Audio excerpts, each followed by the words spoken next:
শহীদ রাষ্ট্রপতি জিয়াউর রহমান এবং বেগম খালেদা জিয়ার আদর্শ নিয়ে আগামী 5 বছর রাষ্ট্র পরিচালনা করবে বিএনপি।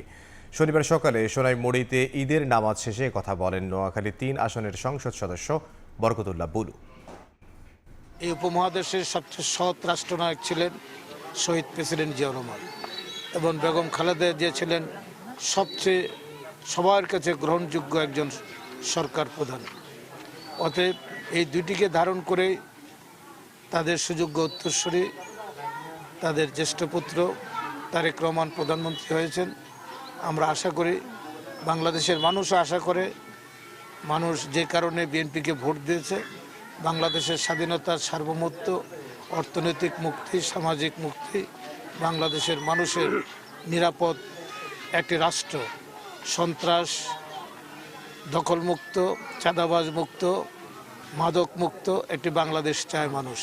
এটাই সরকারের কাছে সবচেয়ে বেশি এখন অগ্রাধিকার, মানুষের দাবি।